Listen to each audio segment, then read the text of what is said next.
Ve adentro, Gerardo, ayúdame ahí a corretear a todos. Ruth, ¿ya? ¿Listos? Bueno, vamos a pasar al siguiente. Sí, efectivamente vamos retrasados,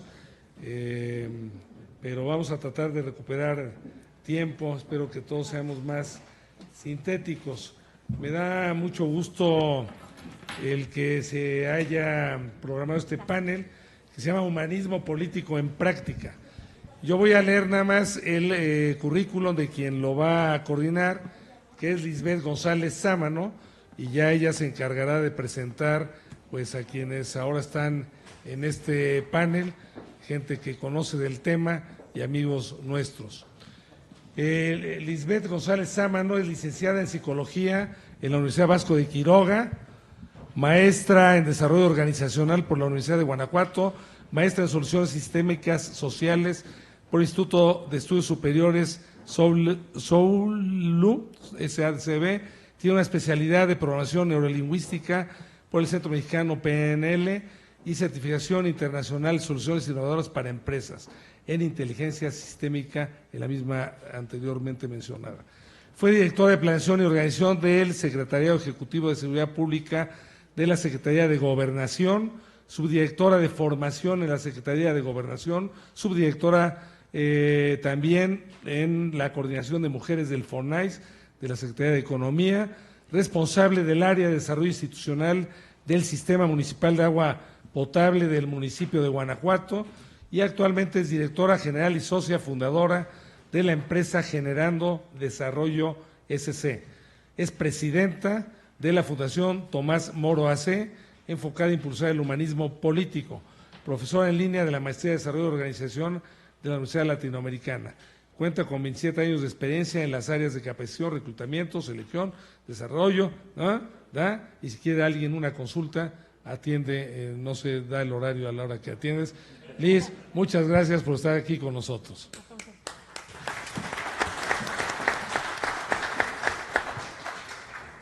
Buenos días.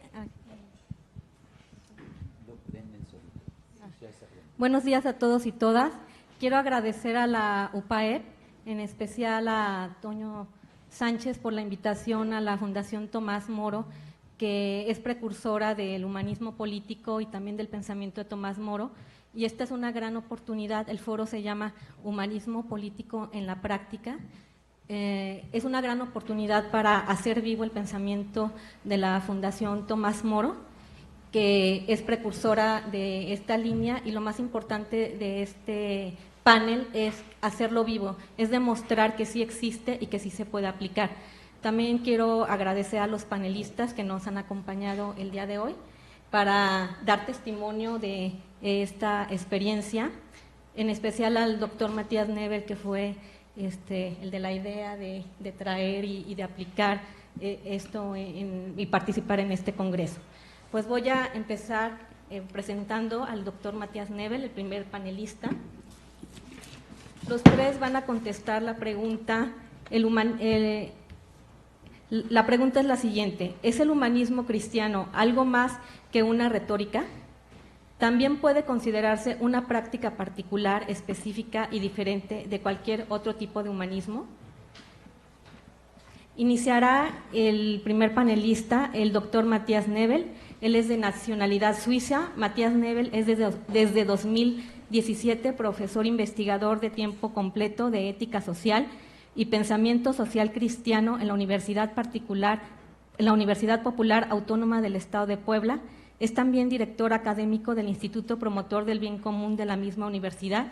Fue anteriormente profesor asociado de Teología Moral y Charles Jean Rodin al Institut Catholique de París de 2011 a 2014.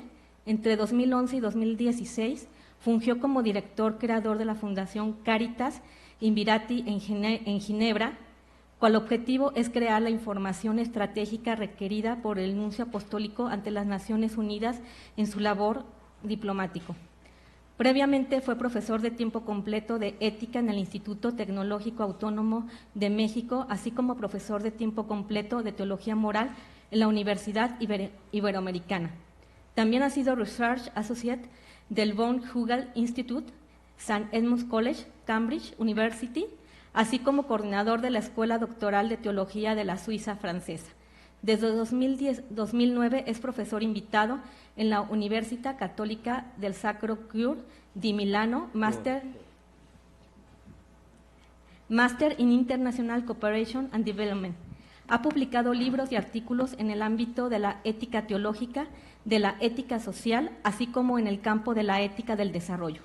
Su tesis de doctorado fue dedicada a la categoría moral de pecado estructural.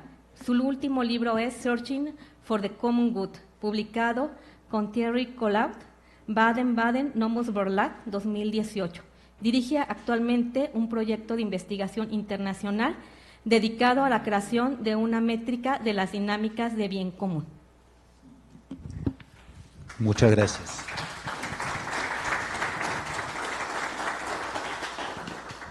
Muchas gracias. Primero, muchas gracias por estar en este panel. Muchas gracias también por todas las personas que superan la dificultad de un sábado en la mañana para venir a una conferencia. Es un acto heroico, ¿no? Ya por eso se ganaron, no diría mitad de paraíso, pero casi, casi. Voy a hablarles del humanismo cristiano y la economía, ¿no? Y como se me da un título, habitualmente cuando se me da un título intento pues quedarme en el ámbito de este título. Entonces voy a buscar lo que es el humanismo, lo que hay de cristiano en el humanismo y luego tratar de ligarlo a la economía. Entonces son 3 pasos bastante sencillos. La ponencia se constituye de 3 puntos, los ven aquí. El humanismo cristiano, quid est, es decir, ¿qué es el humanismo cristiano? Una segunda parte que retoma la idea de una humanidad compartida, es decir, nuestra humanidad como el contenido actual del bien común, es decir, el bien común no es un concepto vacío, sino que tiene un contenido. Y finalmente, retomar la idea de economía, empresa y humanismo cristiano, una síntesis, ¿no?, de los puntos anteriores. El humanismo cristiano, quid est. ¿Saben qué? Creo que voy a bajar.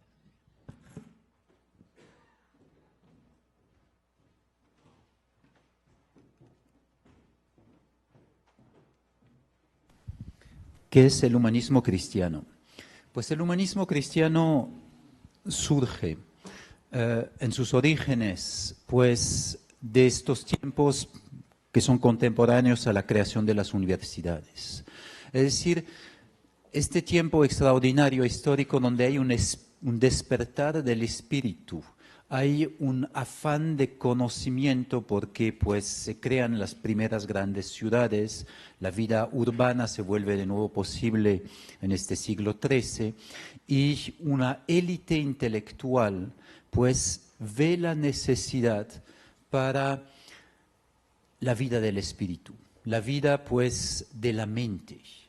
Y de este afán de estudio, de esta exigencia intelectual, de esta exigencia de la complejidad, como decía el doctor Traslocero anteriormente, surge lo que es conocido como el studia humanitatis, es decir, buscar rehacerse de esta necesidad del estudio para que el espíritu humano esté a la altura de su propia humanidad, ¿no? Esta frase que tienen aquí es una citación de Petrarca. Una cultura, el humanismo que es una cultura completa, buscar una cultura completa que lleve a su plenitud las cualidades naturales del ser humano y lo hagan digno de este nombre. Por lo tanto, es el humanismo fundamentalmente este deseo de una vida del espíritu digna de lo que somos capaces de alcanzar. Y esto se da en varios lugares. Las universidades surgen de esta búsqueda. Pero esto no se limita a las universidades, sino que hay un conjunto de notables, de intelectuales, que también lo pregonan fuera de las universidades. Es Petrarca, es Dante, que generan precisamente en este momento, en este siglo XIII, XIV y lo que sigue, pues un cierto tipo de exigencia. Somos humanos si vivimos a la altura de nuestras capacidades intelectuales. Y esto no es algo estético, no es algo que viene después y por añadidura si el resto está cubierto. Al contrario, afirmarán que si no cumplimos este punto, pues caemos por debajo del nivel humano, regresamos a un ser pues como animal, ¿no? El humanismo, por lo tanto, afirma esta esperanza extraordinaria antropológica, que el hombre es capax Dei. La mente del hombre es capaz de pensar a Dios. No es capaz de alcanzarlo, pero es capaz de pensarlo. Fue un punto fundamental. Si no entendemos eso, todo lo que hablamos del humanismo de alguna manera es totalmente vano, sinceramente. Es una retórica vana. El humanismo, sin embargo, voy muy rápido, pues se queda, es decir, es un marcador de la cultura europea. Surge y si en su nacimiento, alrededor del siglo XIII-XIV, pues es fundamentalmente un humanismo creyente, cristiano en estos ámbitos, pues llega a una primera ruptura entre humanismo creyente y un humanismo pues ateo y agnóstico. La primera de esas rupturas es la Reforma, donde pues tenemos humanistas de los dos ámbitos, ¿no? Tenemos Erasmo, que se queda en el catolicismo, y tienen Lutero, que pasa al protestantismo. Entonces, es un humanismo todavía creyente, pero es un humanismo pues dividido en su fe cristiana. Y luego pues hay una evolución en este humanismo, brincos siglos, y ya estamos en la Revolución Francesa, donde el humanismo pues ya no es tanto cristiano que teísta, ¿no? Es un humanismo que sigue creyendo, pero cree en un Dios sin cara, de alguna manera. Es un positivismo de Auguste Comte, Diderot, Rousseau, Montesquieu, Comte, aquí son los grandes franceses, ¿no? Y aquí el humanismo termina por cuajar en derechos del ser humano, derechos universales e imprescriptibles, ¿no?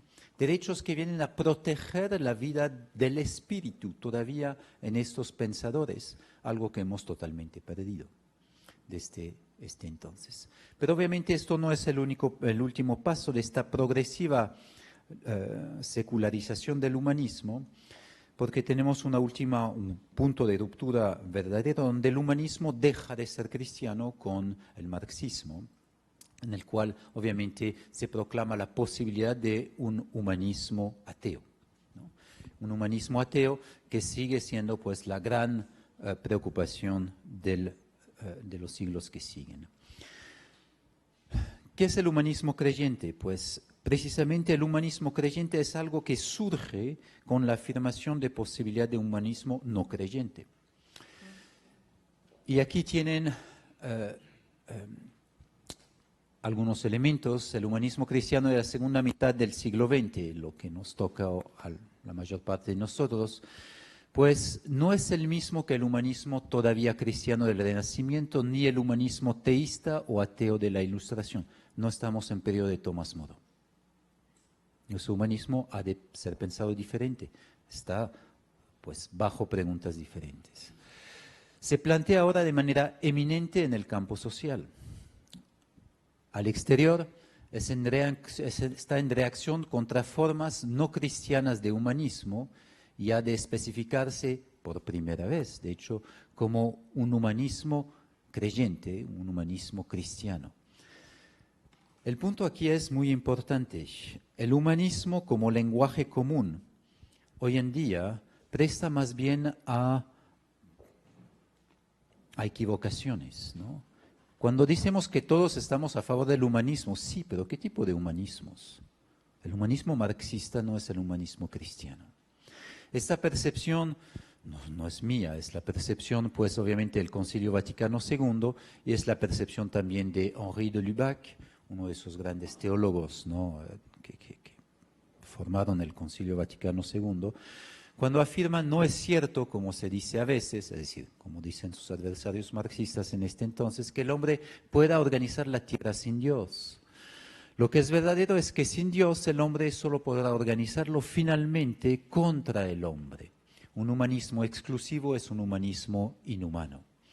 Bueno, la sentencia es bastante fuerte y van a ver que se reaparece casi tal cual en uno de los documentos de la Iglesia, Gaudium et Spes, y Populorum Progressio posteriormente.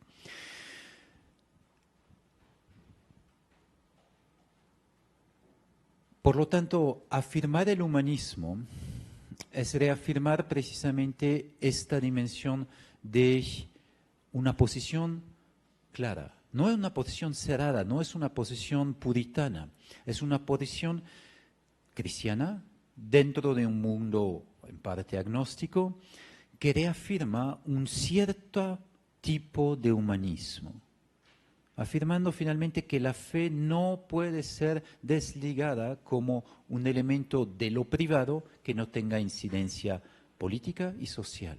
El cristianismo tiene una dimensión social, ¿no? ¿Por qué? Porque organizar el mundo sin Dios es deshumanizarlo. Ok, segundo punto, nuestra común humanidad como el contenido del bien común.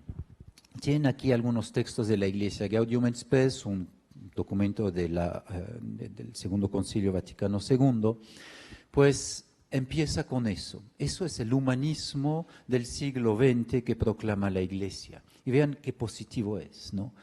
Principio de este documento que piensa la relación entre la Iglesia y el mundo empieza así. Los gozos y las esperanzas, las tristezas y las angustias de los hombres de nuestro tiempo, sobre todo de los pobres y de cuantos sufren, son a la vez gozos y esperanza, tristezas y angustias, angustias de los discípulos de Cristo. No hay nada verdaderamente humano que no encuentre eco en su corazón. Mil disculpas, se me fue el nada. No hay nada verdaderamente humano que no encuentre eco en su corazón. Nada de lo humano es ajeno a la Iglesia. Nada de lo humano es una cosa que no existe en la concepción de la Iglesia. Por lo tanto, la Iglesia se siente íntimamente y realmente solidaria del género humano y de su historia, ¿no? La postura de la Iglesia es que nada de lo que ocurre a la humanidad es extraño al pesar de los cristianos como tal. Esto es el humanismo de la Iglesia, ¿no? Todo lo que es humano la concierne inmediatamente, lo vive en su carne, lo está viviendo en su carne propia. La pobreza, las matanzas, la desilusión, es decir, nada de eso es extraño a la experiencia de la Iglesia. Es su carne que sufre, es su ser que sufre. Y estas afirmaciones, sí, ya me he pasado de tiempo, mil disculpas, voy a ir muy corriendo. Esas afirmaciones están sustentadas en los capítulos 2 y 3 de Gaudium et Spes. ¿De qué manera? De manera teológica. Eso es un discurso teológico, no es un discurso fundado en la razón natural. Es esto. El capítulo 2 y 3 de Gaudium et Spes está organizado sobre la noción del bien común, donde, si bien está la pequeña definición del bien común a mitad de esos capítulos, las condiciones sociales necesarias al desarrollo integral de las personas, pues es todo el capítulo. Al principio de este capítulo se afirma que Cristo es el bien común de la humanidad. Teológicamente esta afirmación es patrística, es decir, es hecha por la primera vez por San Agustín, retomado por San Ireneo, afirmada luego por Tomás a lo largo de la historia. Es una vieja afirmación. Cristo es el bien común de la humanidad. ¿Por qué? Porque Cristo es verdadero hombre y verdadero Dios. Es decir, es el único hombre. Nosotros todos somos, pues, prefiguraciones, ¿no? Nuestra humanidad será cumplida, realizada en Cristo. Nuestra humanidad, no solo la mía, la nuestra. Y por lo tanto, es en Cristo que el hombre es reconciliado con el Padre y consigo mismo, en quien el hombre es llevado a su plenitud y a una humanidad reconciliada en Dios. Y por lo tanto es en Cristo, al final de la historia, en un horizonte escatológico, que la humanidad de cada uno y de todos se ve completada. La humanidad del hombre, por lo tanto, es futura, es imperfecta en la historia, es algo que no es generado por el movimiento y las fuerzas humanas, sino por la fuerza y la caridad a través de la historia, como reino de Dios en la historia humana, y es nuestra esperanza. La humanidad no es algo que se plasma en una constitución, no es algo que tengamos ya, es algo que esperamos, y es algo al cual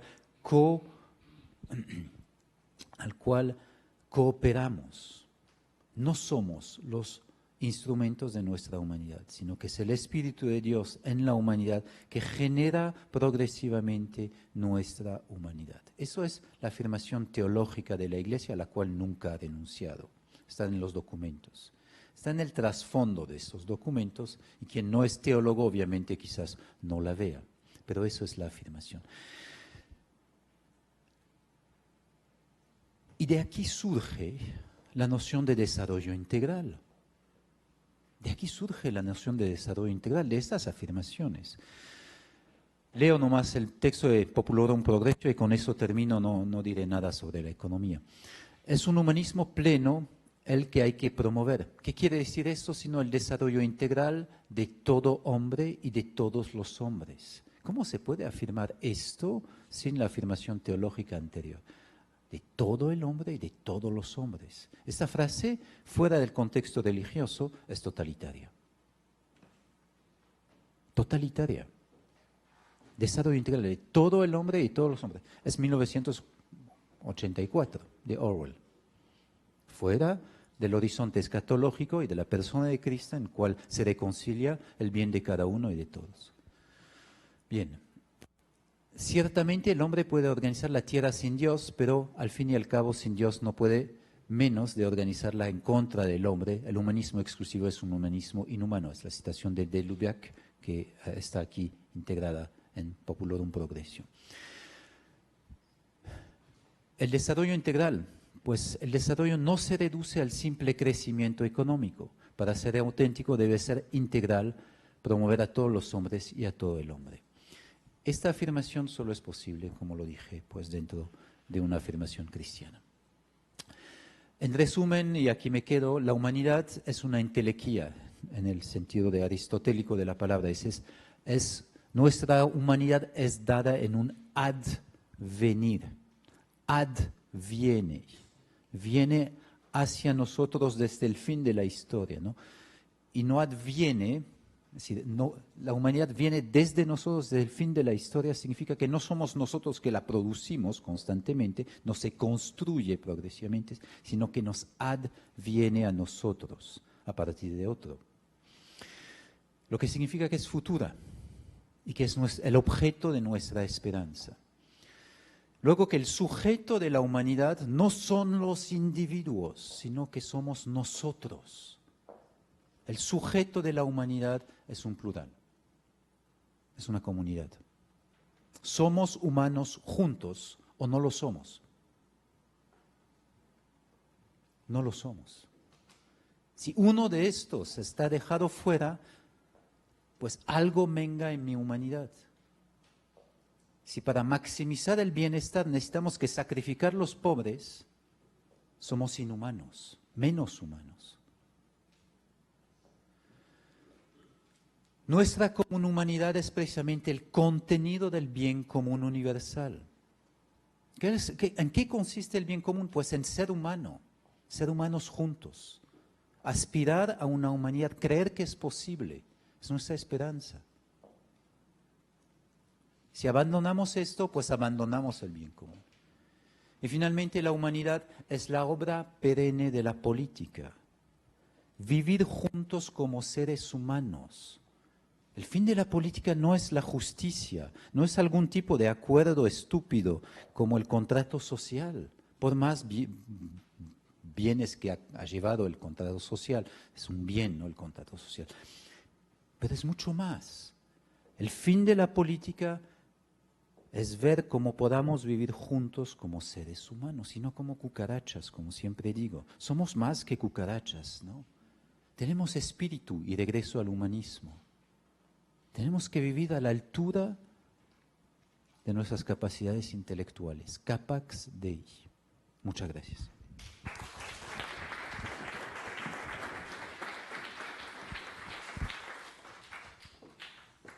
Muchas gracias, doctor. A continuación,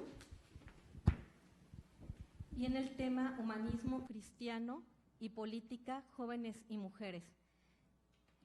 Lo otorgará Olivia Núñez Orellana. Ella es madre de 2 hijas y tiene 30 años de casada con Miguel Serrano. Con estudios de comunicación, pedagogía, es también orientadora familiar y coach para jóvenes, matrimonios y familias. Presidenta de Non-Profit Organization Construye Observatorio de la Mujer. Desde 2008 dirige Be Human, un programa internacional de formación de jóvenes líderes que participan como delegados juveniles en las conferencias internacionales de la mujer y de población ante las Naciones Unidas, representando a 8 países. Desde 2008 participa anualmente en conferencias internacionales en el Parlamento Europeo y las Naciones Unidas en temas relacionados con la defensa de la familia, la mujer y la libertad religiosa. Expositora en foros nacionales e internacionales en España, Italia, Hungría, Costa Rica, El Salvador y varios foros en la República Mexicana. Fue nombrada la Mujer del Año 2011 en la categoría de Desarrollo Social por Promedios. Fue directora nacional de la Asociación a favor de los mejor en ellos medios de comunicación AC. Es guionista y productora de cine, participando en películas como El Estudiante, Ella y El Candidato, y más recientemente Ilusiones S.A. Ha sido docente en la Universidad Anáhuac Norte y Sur y coordinadora de Humanidades en la Universidad Anáhuac México Norte, coordinadora académica del Instituto Juan Pablo II. Actualmente es directora del Pontificio Instituto Teológico Juan Pablo II para Ciencias sobre Matrimonio y Familia, sede México. Bienvenida y muchas gracias. Sí. Gracias. Muy buenos días. Muchas gracias porque me siento en casa, exalumna también aquí de la UPAE por unos semestres en Filosofía Abierta. Y bueno, encontrar a muchos amigos en esta reflexión tan importante sobre el humanismo, que como ya se ha visto y se introdujo muy atinadamente por el doctor Matías, el humanismo es un concepto complejo, pero no es solamente complejo porque tiene muchas aristas y una larguísima historia en su construcción, sino por su riqueza conceptual. Tal vez, para resumir la noción de humanismo político, quisiera decir algunas frases cuya segunda parte de la premisa podría ser el binomio del humanismo cristiano, ¿no? Desde luego, cuando hablamos de humanismo, se piensa siempre en la supremacía de la persona sobre las cosas, la ética sobre la técnica, el espíritu sobre la materia. Pero también el humanismo cristiano es aquel que reconoce la dignidad intrínseca de cada persona, y aquí viene la premisa que a lo mejor le da la característica de lo cristiano, reconociendo la apertura del ser humano a la trascendencia. Es decir, no hay solo un reconocimiento a la dignidad, sino de igual importancia su apertura a la trascendencia. El humanismo cristiano es aquel que afirma la libertad y la autonomía, pero no al estilo que se plasma en este documental de hace unos años, La teoría sueca del amor, que propuso la autonomía como finalidad del hombre, y si tienen oportunidad de verlo es de una riqueza reflexiva impresionante, sino que afirma la libertad y la autonomía, pero a su vez la capacidad del hombre de crear comunidad, la familia la primera comunidad de escuela de amor y creadora de capital social.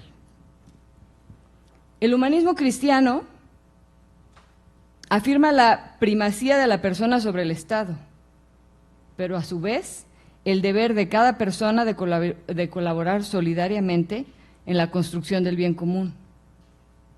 El humanismo cristiano propone una política de igualdad de oportunidades, pero también exige la superación personal y reconoce la cultura del mérito. Busca la seguridad, pero sin menoscabo de los derechos humanos. Busca el desarrollo, pero no solo sostenible, sino sustentable, es decir, no pagando el precio de la esperanza de las generaciones futuras, sino ensanchando sus horizontes. Tiene un reconocimiento a la laicidad del Estado en el sentido de la competencia propia de cada ámbito de la sociedad, pero de igual manera reconoce el valor de la libertad religiosa. El humanismo cristiano es entonces una propuesta de centralidad política, pero no en un sentido de una equidistancia igual entre izquierda y derecha, en una neutralidad, sino la centralidad quiere decir ese encuentro como punto de relación de toda la política como la dignidad de la persona, es decir, no es solamente una postura intermedia política, sino pone como punto de encuentro a esa dignidad de la persona. Y la pone también y la propone como espacio de diálogo, de acuerdo y paz. El humanismo político es aquel que pugna por aplicar el principio de subsidiariedad y solidaridad, haciendo posible que los valores de justicia y libertad no se contrapongan, como a veces parecen estarlo, sino que se complementen y se conjuguen.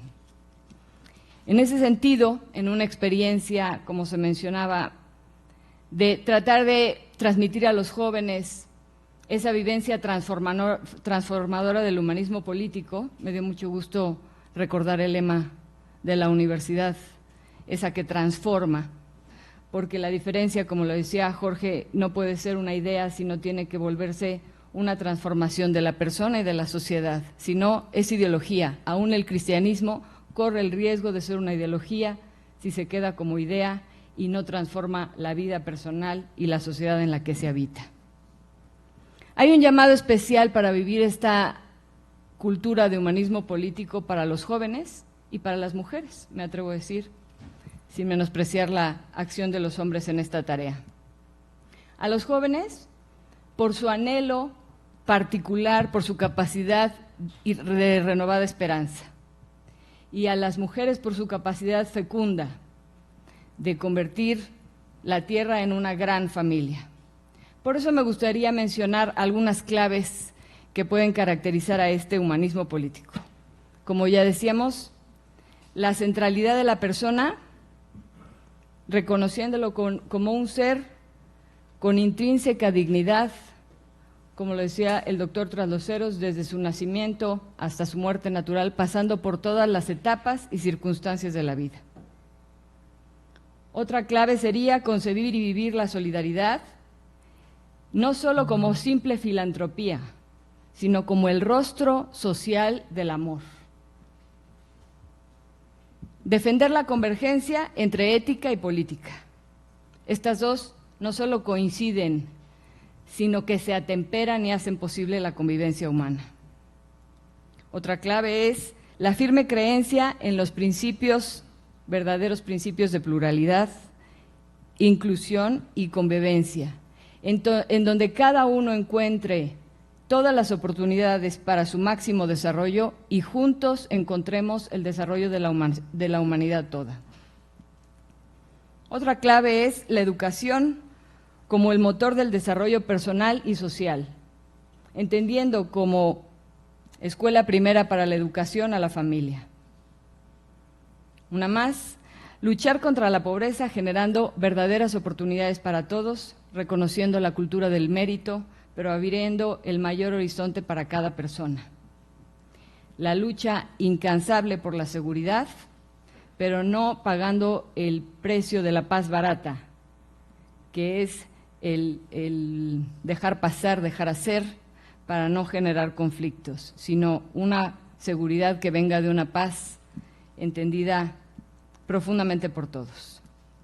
Un desarrollo sustentable, como decía, no solo sostenible, un respeto a la cultura de la vida y una apuesta por la familia. Pero sobre todo, la clave del humanismo político, y por eso los jóvenes tienen un lugar preponderante en esta tarea, en este cambio de época del que ya se nos hablaba, es ser un signo de esperanza, es ser movidos por la esperanza.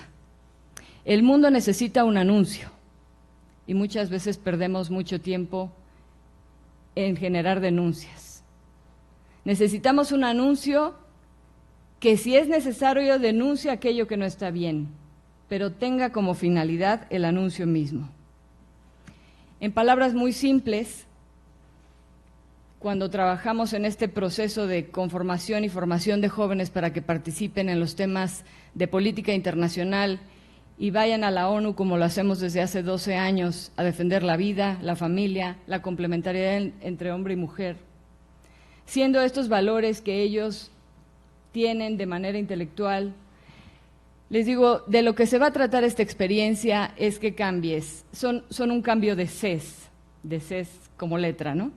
Es decir, que pases del conformismo a la congruencia, de la complacencia a la coherencia, de la censura al verdadero consenso, de la crítica a aquellos que piensan diferentes a la comprensión de los que piensan diferentes para integrar esas diferencias y lograr una unidad, pero sobre todo, el cambio transformador es pasar de la cabeza al corazón, es decir, de las ideas a la experiencia que transforma a la persona y la persona que transforma a la sociedad. Muchas gracias.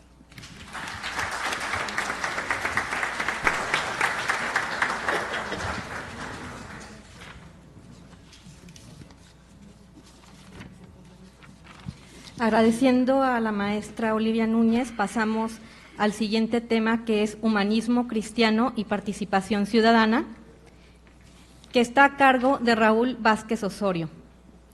Él es licenciado en Ciencias Políticas en la UNAM y cuenta con una especialización en Filosofía y Política,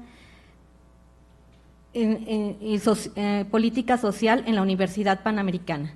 Actualmente es socio para México de Monroy y Asociados Comunicaciones de España. Es coordinador de la Red de Organizaciones Civiles Ciudadanos por México.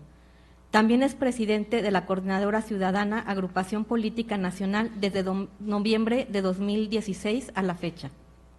En su desarrollo profesional ha sido asesor político de la presidencia de Coparmex. Fue director de Estudios y Comunicación de la Coparmex. Fue director del Centro de Estudios Sociales del Consejo Coordinador Empresarial de 1989 a 1992. Fue secretario particular del secretario del Trabajo y Previsión Social, licenciado Carlos Abascal Carranza, de diciembre del 2000 a junio de 2005. Secretario particular del secretario de Gobernación de junio del 2005 a diciembre del 2006. En la CONAGUA fue coordinador de directores locales de los consejos de la Cuenca. También fue asesor del Procurador General de la República, Arturo Chávez Chávez, de octubre de 2009 a junio de 2010. Miembro del Consejo y fundador de la Fundación Carlos María Abascal Carranza desde 1909 a la fecha. Bienvenido.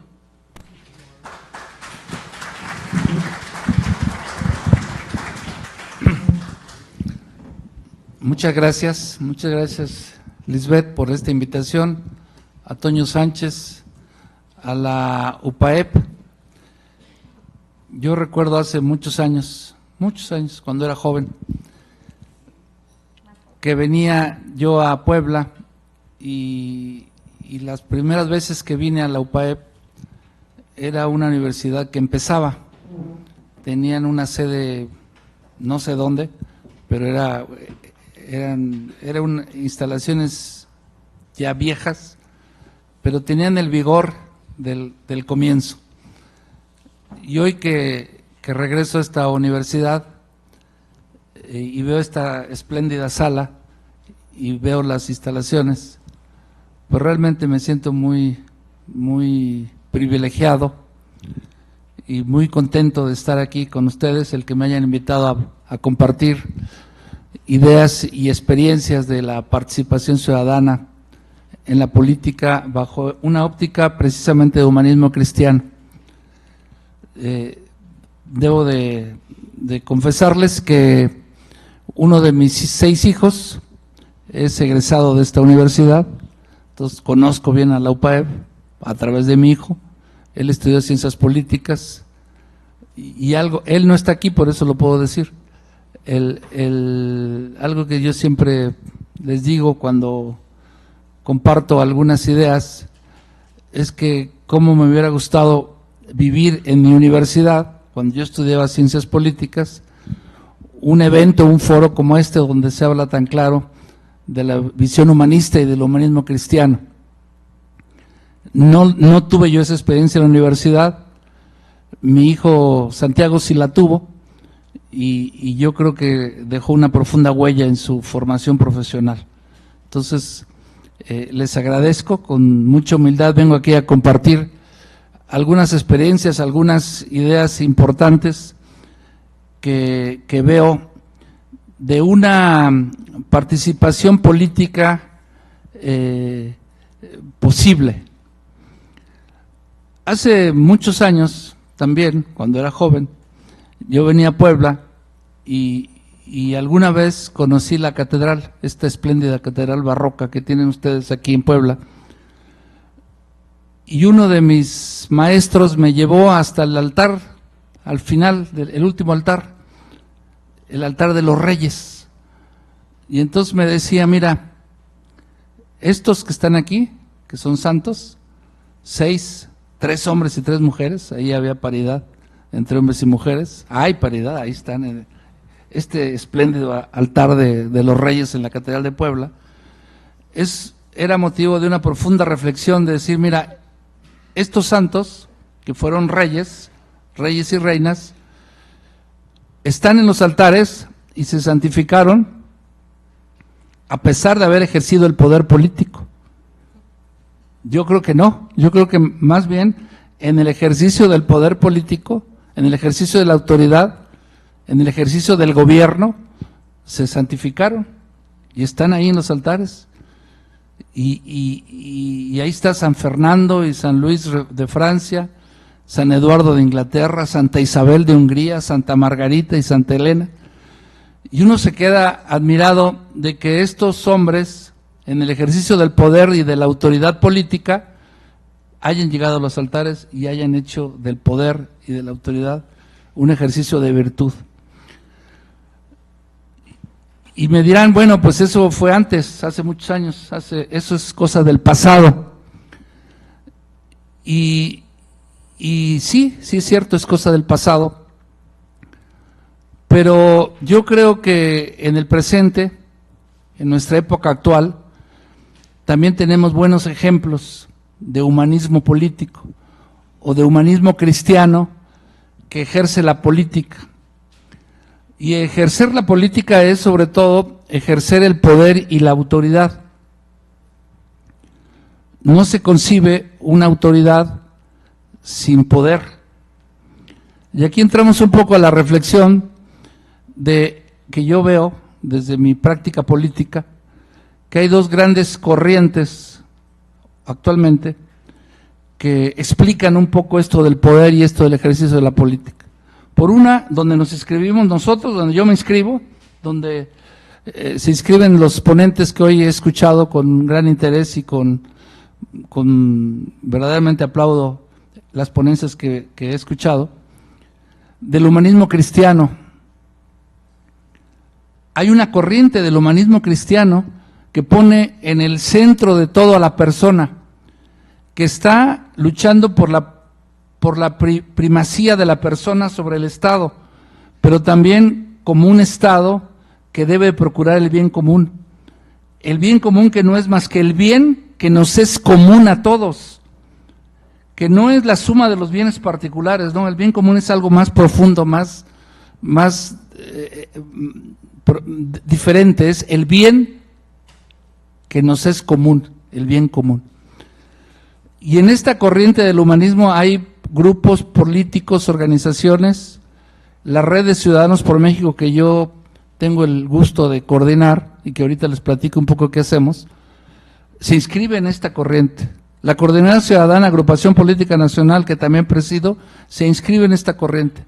Otras organizaciones en las que yo he participado, en las que yo he militado, como la Coparmex, como el Consejo Coordinador Empresarial, también se inscriben en esta corriente, la corriente del humanismo, que hoy tiene algunos protagonistas importantes. Pero la otra corriente que explica mucho lo del poder y que se mezcla y que a veces provoca un sentimiento de rechazo a todo lo que suene como política, que nos provoca animadversión al concepto de política, porque vemos que la política es prostituida, es utilizada, es tergiversada, y muchos jóvenes por eso y muchos miembros de la sociedad rechazan esta visión de la política.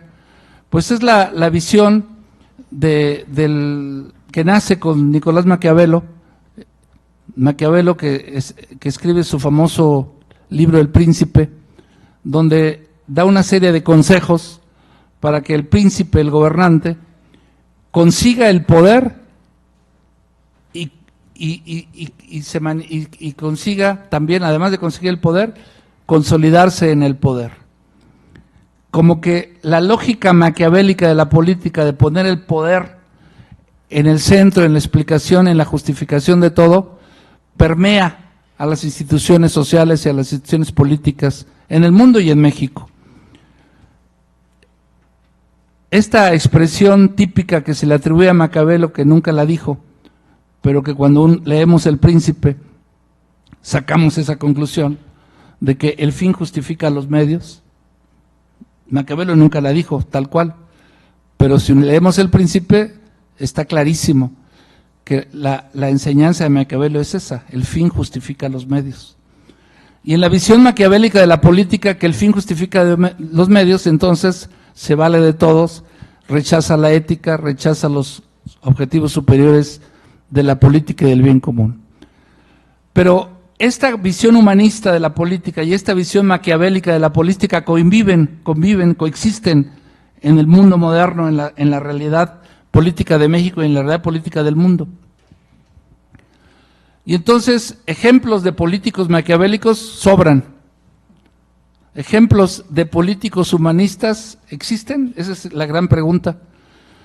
Y yo quiero platicarles dos buenos ejemplos que conocí en mi vida profesional, que trabajé con ellos, que me constan, que vivieron el humanismo cristiano, que pusieron por delante a la persona, al bien común, a la sociedad, que rechazaron esta visión pesimista del liberalismo, de la visión pesimista de la sociedad que tenía Rousseau cuando habla del contrato social, que finalmente es una visión pesimista, porque para la visión rousseauiana del contrato social, la sociedad es un mal necesario. En el contrato social, el individuo que es plenamente libre cede parte de su libertad para formar el hecho social, y ahí está el origen de la sociedad. Esa es una visión pesimista de la sociedad. No es la visión humanista. En la visión humanista, la sociedad tiene su origen en la naturaleza humana. El ser humano es ser sociable por naturaleza. Por lo tanto, es algo bueno, la sociedad es algo bueno. Y la otra visión, el liberalismo y el contrato social, es una visión ideológica de la sociedad y de la política. Y la otra visión ideológica de la sociedad y la política, que también son dos ideologías y que son hijas del mismo padre, el materialismo, el liberalismo, el capitalismo manchesteriano y el marxismo y los socialismos y todas las versiones marxistas, parten de una visión pesimista de la sociedad.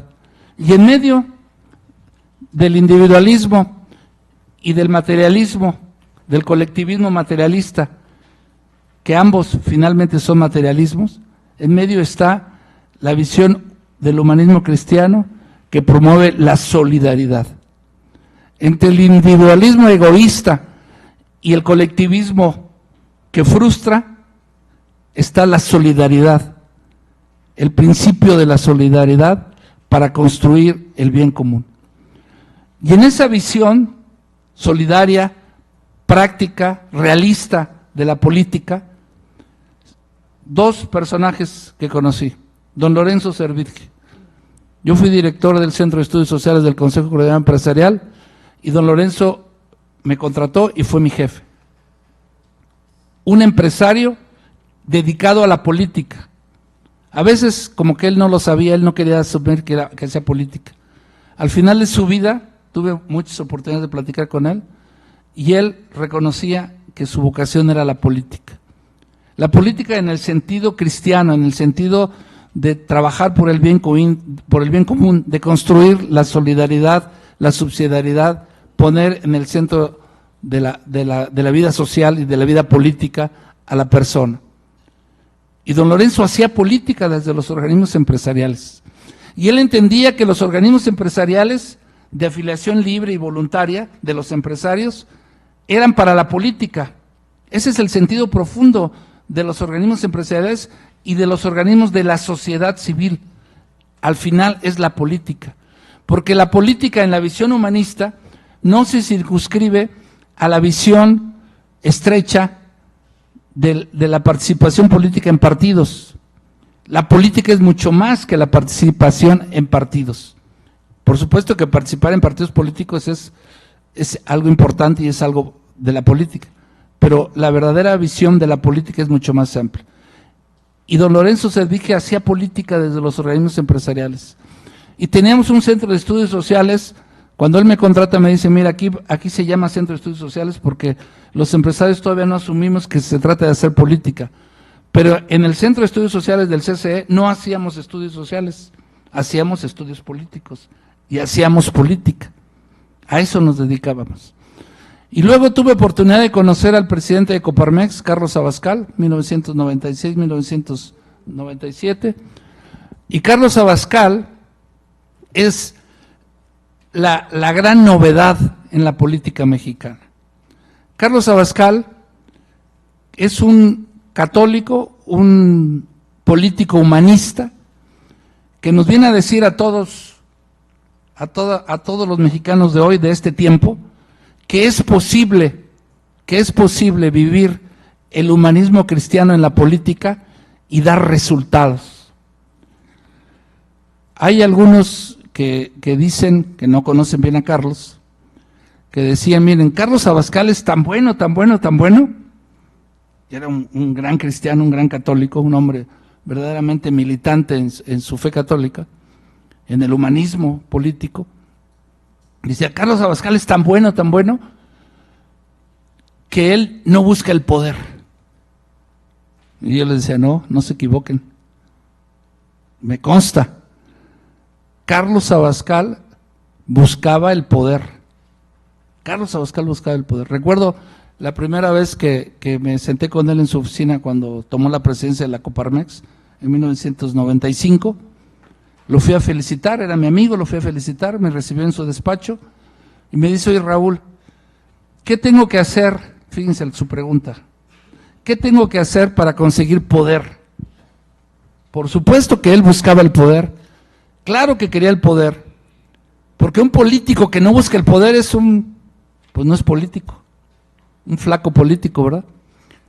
Entonces yo recuerdo que le contesté, mira Carlos, pero lo primero salí en los medios, desde Presencia Coparmex, eres muy bueno para los medios, síguele por ahí, vas bien.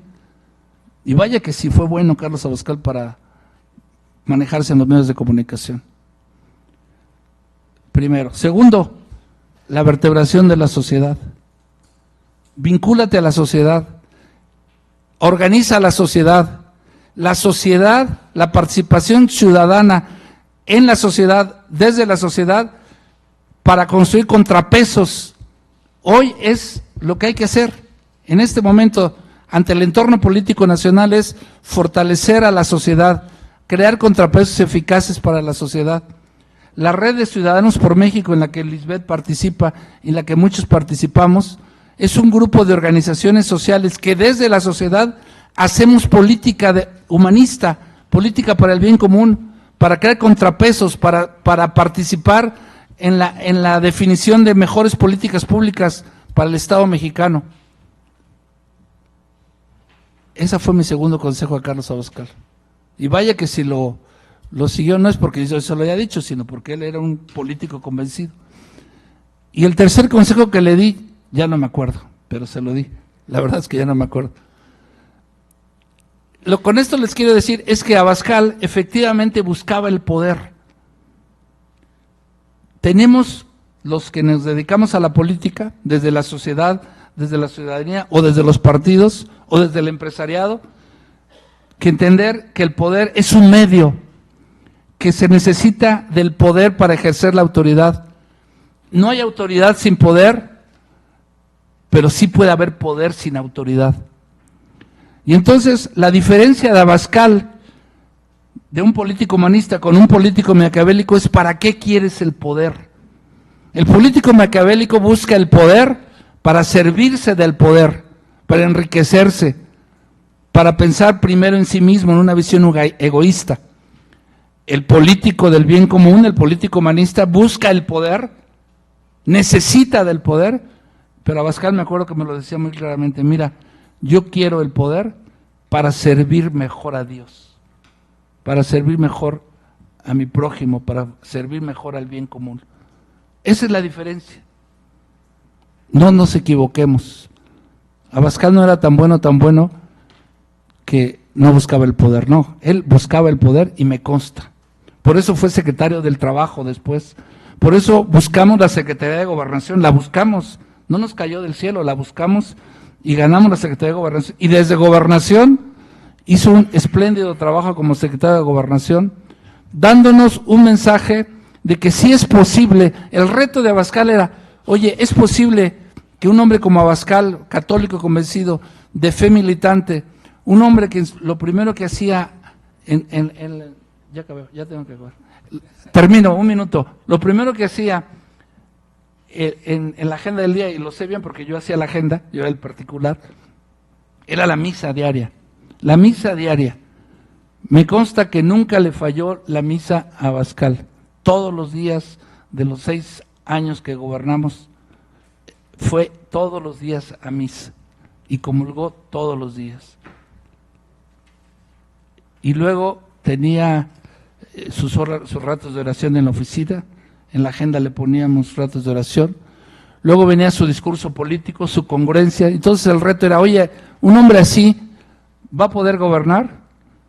Y la gran novedad de hoy, de Abascal y de don Lorenzo, por supuesto, es que sí es posible, sí se puede, sí se puede. Ese es el gran mensaje de hoy, de estos hombres que se dedicaron a la política, que trabajaron desde una visión humanista, que entendieron su misión, su vocación, y que son un reto, son un ejemplo para los mexicanos de hoy, ante el entorno político actual, lleno de retos, lleno de dificultades, pero también lleno de esperanza. Yo creo que esa es la gran novedad que hoy quisiera yo compartir con ustedes, y les agradezco que me hayan escuchado. Muchas gracias.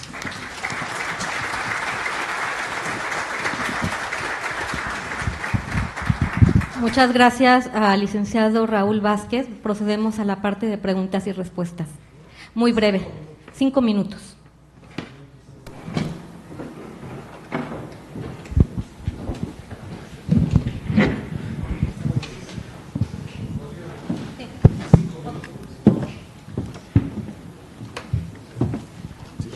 Bien, muchísimas gracias a todos. La verdad es que también seguimos con el deleite del día de hoy.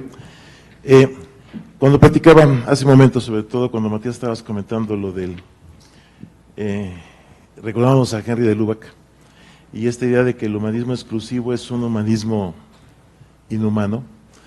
Conforme hablabas tú, y lo seguía desde la ponencia de Trasluceros hasta ahorita que acaba de terminar Raúl con lo de don Carlos, yo no dejaba de pensar en la legislación electoral. Y lo que estaba pensando es que es totalmente inhumana. Parte totalmente de la desconfianza. Cada artículo niega la confianza en otra persona. Y el cierre al decir, solo podemos ser humanos juntos si somos todos. La pregunta concreta a los tres es, ¿incluye a Andrés Manuel López Obrador? Ya es muy política. Por supuesto, no. A ver, lo que intenté decir en la ponencia, quizás con demasiado vehemencia, y les pido perdón por lo mismo, es que hemos creído desde demasiado tiempo que la disyuntiva era entre ideologías.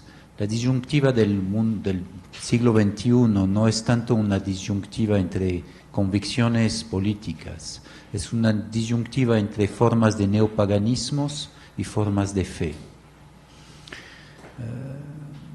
Esa es la disyuntiva que está reacomodando el espectro político y otros espectros.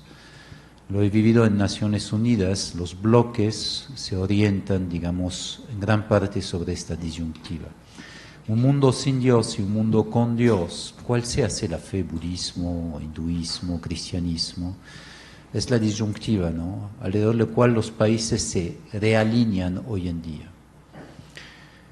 Eso significa que precisamente cuando hablamos de humanismo, y que además agregamos la noción de cristiano, debemos de tener conciencia que es un humanismo particular del cual estamos hablando, que no es dominante en el Occidente ya y desde bastante tiempo, y que sin embargo es un humanismo cual estructuración.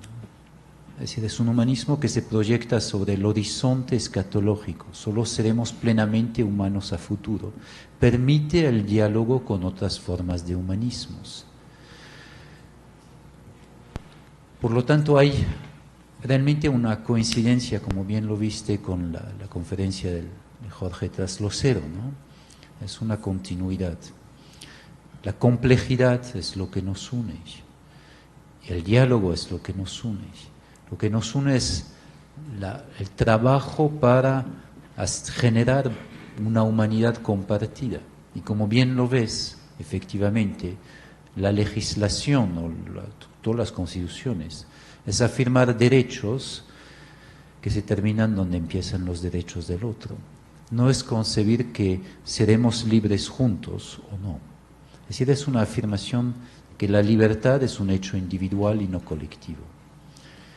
Y como tal, efectivamente, nuestra human right-based approach to society, un enfoque de derechos humanos sobre la sociedad, es un enfoque que plantea que la comunidad existe sin problema y que no hemos de generarla, que la humanidad existe y no hemos de trabajar para que exista. Por eso es un enfoque que, a mi parecer, no puede responder a los desafíos del siglo XXI. Y sí, López Obrador es obviamente parte de nuestra humanidad, ¿no? Nadie puede estar excluido. Uh-huh.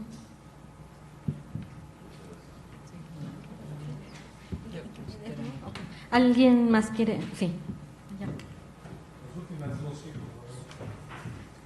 ¿Levantó la mano? Ah. Gracias.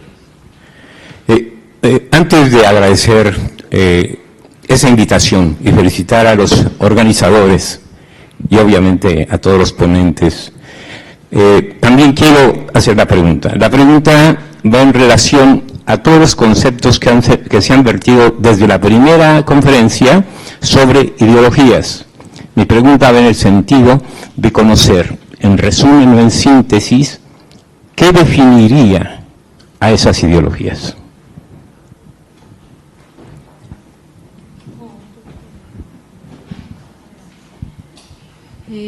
Pues, a reserva de lo que puedan complementar mis compañeros de panel, yo creo que las ideologías, las que hoy están haciendo una propuesta seductora de resolución de problemas, tienen la característica de ver la realidad y leerla desde una sola premisa, desde una sola óptica.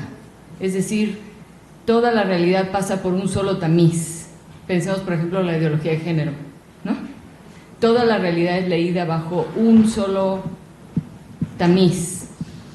Y entonces la realidad pierde su riqueza y hay imposibilidad de diálogo. No puede haber construcción porque toda la realidad pasa por ahí, es decir, no hay riqueza conjunta, ¿no? Eso creo que es una característica de cualquier ideología. Y la otra es que se impone, a diferencia de una experiencia, por eso decía, podríamos hacer si no somos suficientemente asertivos del cristianismo una ideología, ¿no? Porque si no es una experiencia que transforma mi vida y la sociedad en la que vivo, si no es una experiencia, no una idea, podemos hacer de la persona de Cristo, por ejemplo, una idea o una experiencia personal, un encuentro personal que me ha transformado y que transforma la realidad en la que vivo, en donde el otro es considerado también una persona que tiene una trascendencia y una dignidad intrínseca por esa relación personal que tiene con el mismo Cristo, ¿no? Esa sería, digamos, la diferencia entre el cristianismo como ideología, que podría serlo, o como experiencia que transforma.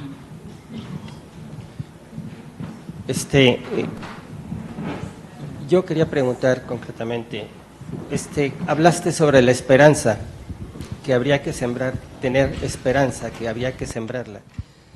Yo me pregunté, bueno, sembrar la esperanza no es un modo, sino lo que yo pienso que debe de ser, pregunto, si lo que primero uno tiene que hacer es aprender a soltar, para que luego haya esperanza. Perdón, la reserva que... Hay una frase que se utiliza mucho hoy en día y con la cual yo no estoy de acuerdo, que es lo mejor está por venir. La esperanza para mí no tiene que ver con una frase que solo pone los ojos en un futuro que es mejor a lo que tenemos hoy. La esperanza es creer en el hoy, como lo mejor está. Y el porvenir también será mejor si hacemos lo que nos corresponde. Porque si decimos lo mejor está por venir es siempre un rechazo a lo que tenemos. Y entonces, por ejemplo, el amor, que es un verbo que solo se conjuga en presente, pues no tendría cabida, porque siempre estaríamos esperando un mañana donde las cosas van a ser distintas, mejores, con posibilidades. Y las posibilidades están hoy, aún en medio de la crisis, aún en medio del conflicto. Y si no las vemos hoy y las aprovechamos hoy y las conjugamos en presente, ese mañana no será mejor que es hoy. Entonces, para mí la frase, y a reserva de lo que complementen, lo mejor está, que es la oportunidad de vivir y hacer vida, ¿no? El amor. Y el porvenir será mejor si el hoy lo vivimos como personas. Eso es lo que yo podría decir. Brevemente.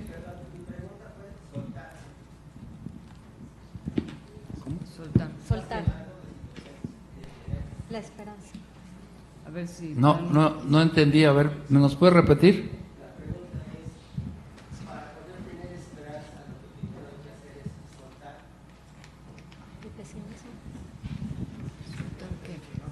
¿Es soltar? Sí. La pregunta es si para poder tener esperanza, lo primero hay que soltar.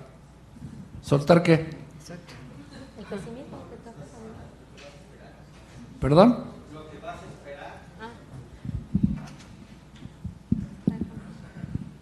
Pues no sé si ustedes quieren agregar algo. Yo quería abordar un poco sobre la esperanza y sobre las ideologías. Yo alguna vez me enseñaron, y creo que lo constato constantemente, que las ideologías son tergiversaciones de la realidad. Cuando yo decía, tanto el liberalismo que genera el capitalismo manchesteriano, como el marxismo y las versiones neomarxistas que están hoy en boga en el mundo, son ideologías porque tergiversan la realidad. ¿Cuál es la tergiversación de la realidad que hace Rousseau en el contrato social? Es que yo creo, por lo menos en el humanismo cristiano vemos, por eso decimos el humanismo cristiano, sí, en el humanismo no es una ideología. la sociedad como origen está en la naturaleza humana, es ver la realidad tal cual. Los seres humanos somos seres sociales por naturaleza. Lo constatamos todos los días en todo el mundo creado, en los animales, en los seres humanos, por supuesto. Nuestra profunda dependencia que tenemos de los demás seres humanos para sobrevivir, para vivir, para formarnos. La pedagogía moderna, la psicología moderna, todo nos hablan de esta necesaria dependencia del ser humano en relación a los demás. No es el hecho social un contrato social. El liberalismo en ese sentido es ideología. Bueno, vamos Entonces, sí. termino rápidamente. La visión de la esperanza. Yo creo que sí es, no entiendo esto de soltar. Yo creo que la esperanza es vivir plenamente el presente, como decía nuestra compañera, plenamente el presente, creyendo que el futuro puede ser mejor si lo forjamos desde hoy. A mí me tocó vivir la crisis del 76, la crisis económica del 76 con Echeverría. Me tocó vivir la crisis de López Portillo, del sexenio de López Portillo, la crisis de Miguel de la Madrid. Miren, nomás para que recuerden, los que recuerdan las crisis, el promedio de crecimiento económico del sexenio de Miguel de la Madrid, el promedio sexenal de crecimiento fue de 0, y el promedio de crecimiento de la inflación del sexenio fue del 90. Eso era una crisis. Y de esa salimos, claro, con muchos riesgos. Cuando yo vine la primera vez, y ya termino, cuando yo vine la primera vez a Puebla y vine a conocer la UPAEP, era una universidad incipiente, pequeña. Hoy la UPAEP es motivo de esperanza, porque es una universidad vigorosa, una universidad de este tamaño, una universidad que está formando generaciones de jóvenes. Es motivo de esperanza. En el 76 no teníamos a la UPAEP, hoy en el 2019 contamos con la UPAEP. Muchas gracias. Bueno, pues para concluir, la pregunta del panel era si el humanismo existe o es una retórica. Pudimos constatar que sí existe. Aquí tenemos 3 panelistas expertos y trabajando en este tema, más los que están sentados ahí. Y quisiera concluir con, ya también se pusieron ejemplos, pero cada uno de nosotros podemos ser ese humanista viviente, promotor del bien común, incluyentes, y que llevemos al ser humano a la plenitud de sus capacidades y sobre todo a la trascendencia. Los panelistas hablaron poner al hombre en el centro y no el poder por el poder. Muchísimas gracias.